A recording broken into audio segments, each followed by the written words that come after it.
So this is an article from today's paper. It's the 8th of June 2024, and the article is called Celebrity Doctors Promoted COVID Vaccine Without Declaring Payments. And I want to make it clear to everybody that I have never received any payments from AstraZeneca or Pfizer or Moderna.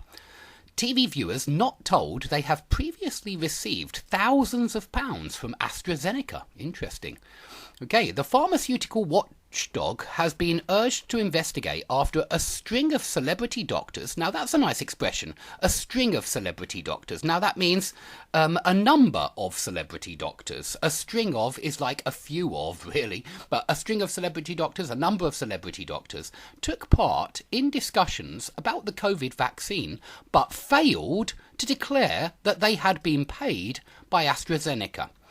In recent weeks, several high-profile doctors have taken part in debates about the company's vaccine on prime-time television shows, but viewers were not informed that they have previously received thousands of pounds from the pharmaceutical giant. In April of this year, AstraZeneca admitted for the first time in court documents that its COVID vaccine can, in a small percentage of cases, cause a rare and dangerous side effect. The following month, it emerged that the Oxford AstraZeneca COVID vaccine is being withdrawn worldwide, I assume because of the dangerous side effect. The revelations prompted a fresh round of debate about the vaccine, with celebrity doctors invited on to television shows to discuss the fallout. Dr. Raj Singh, there he is, who regularly appears on the BBC as a talking head. Now notice that's a non-defining relative clause, and it's got to be after a very specific name like Dr. Raj Singh, and we can see exactly who we're talking about. So we're not defining which Dr. Raj Singh, there's only one Dr. Raj Singh. So we need commas for the non-defining relative clause.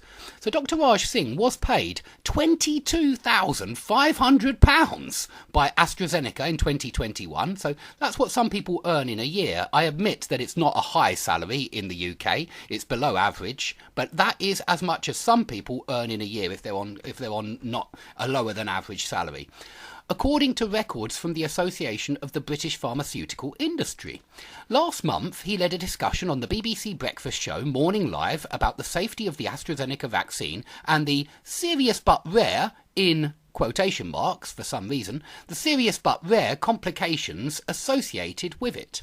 He failed to declare his payments from the pharmaceutical giant to either the BBC or to the viewers. Now notice they've got the parallel. Have they got it right? No, they haven't actually. It should be either to the BBC. Yeah, if you pay attention to parallel structure, then when you've got an either X or Y, you want to make sure that the X and the Y are the same. And the Y here is a preposition and then a noun. So the X should be a preposition and a noun. So it should be either to the BBC or to the viewers. And it sounds better. It sounds more balanced. And so that's unparalleled. And I want you to avoid unparalleled sentences. Try to use parallel structure and your sentences will be clearer and being honest, more impressive. They'll have more impact.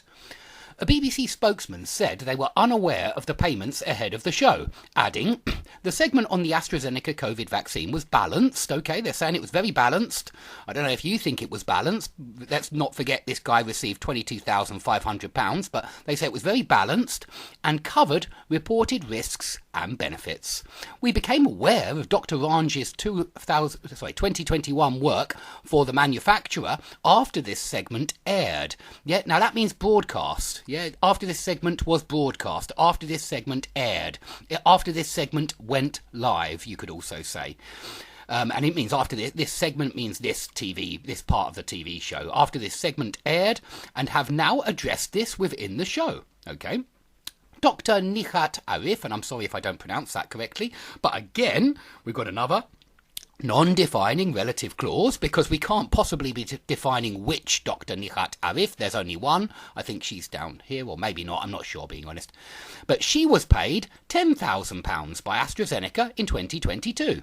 In April, she appeared on ITV's This Morning to discuss possible side effects of the AstraZeneca vaccine, such as blood clots and reassured people that these are very, very rare. Well, I'm not sure if you find that reassuring. I certainly don't, but mainly because of the payment that she received. But anyway, she reassured people that these are very, very rare.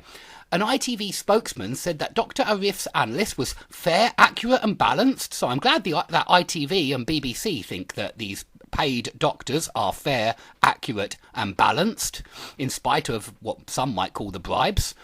Adding that, in her capacity as a medical professional, she described the scientific process by which the vaccine could cause a blood clot. She indicated that this was rare, again in speech marks, on the basis that the number of people who had been identified as having suffered a clot as a result of the AstraZeneca vaccine was statistically small in comparison with the millions of people who had received the vaccine. This is in accordance with information published by the government this year. Okay, the government's already published this information. She also referenced the Pfizer and Moderna vaccines within the discussion. Dr. Philippa Kay was paid £12,500 by AstraZeneca in 2020 and a further £9,000 by the same company in 2022. Lucky Philippa. During the pandemic, she was prominent on social media, posting videos of herself encouraging people to get the COVID vaccine, some of which were officially promoted by the Department of Health. In one post on X, formerly Twitter, in April 2021, she told her followers about the benefit versus risk for the AZ vaccine, explaining, risk of dying from a clot with a vaccine is 1 in 2.5 million. Now, I'm not sure where that statistic comes from, but that's what Philippa, who has been paid more than £20,000, says. So risk of dying from a clot with the vaccine is 1 in 2.5 million, according to Philippa. If 2.5 million 40-year-olds get COVID, 2,000 will die, and 1 in 20, 125,000 people, will have long COVID. Benefit outweighs risk. Okay, now, as you can see, that's a very poorly written sentence. I had to correct it. Of course, it means 2.5 million 40-year-olds, and then get, because that's plural, but you have to ignore the odd mistake in newspaper articles because they're always there. Alex Fell, director of the pharmaceutical regulator. Now notice that that's in commas because it's very similar to a non-defining relative clause, that we had with the other doctors. But it's not the same. It's not a relative clause because it doesn't start with a relative pronoun like who or which or that. And it's not actually a clause. This is an apositive. We are renaming Alex Fell the director of the pharmaceutical regulator, but it is a non-defining apositive. And non-defining apositives, just like non-defining relative clauses, must be in commas.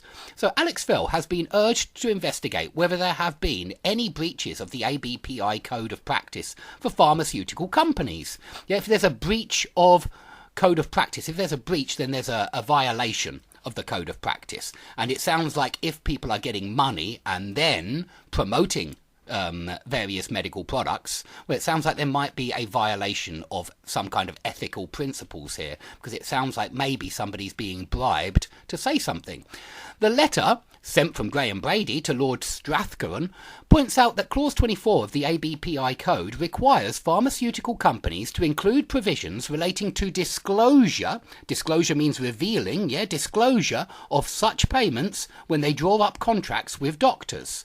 The code says that in their written contracts or agreements, companies must include provisions regarding the obligation of the individual to declare that they are a contracted individual to the company whenever they write or speak in public about a matter that is the subject of the agreement or any other issue relating to that company. So that's just saying, guys, that if you get paid money by a pharmaceutical company and then go on TV to talk about a product from that pharmaceutical company, you should tell everybody before you start talking that you have been paid money. Because that would be ethical. That would be open, honest and fair. Breaches of the code are investigated by the Prescription Medicines Code of Practice Authority. Well, I do hope they go and investigate these doctors up here, because they obviously need to be investigated.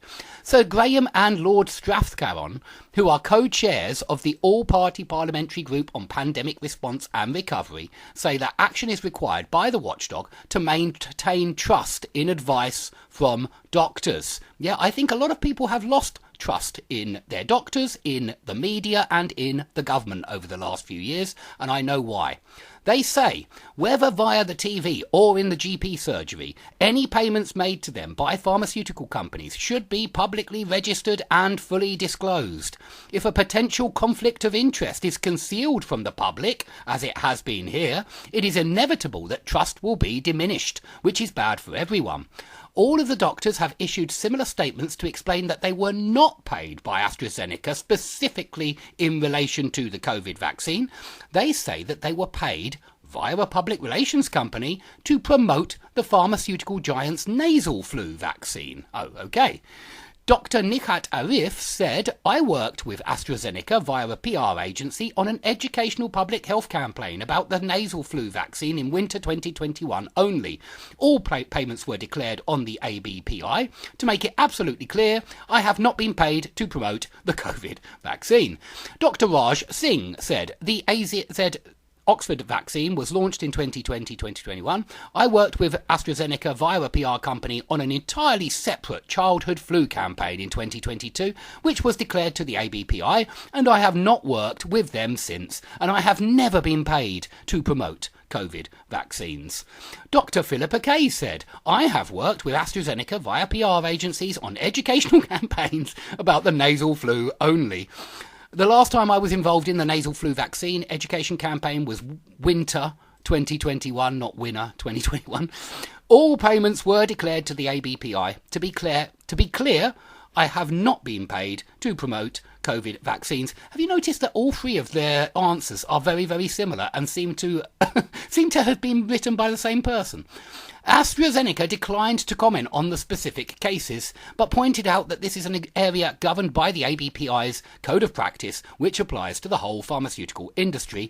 Dr. Amit Agarwal, the ABPI's Executive Director of Medical Affairs, said they are committed to transparency in the relationships between pharmaceutical companies and NHS professionals, and proud that Disclosure UK helps provide that transparency. So they don't seem to think that anything's gone wrong here. Okay, what do you think?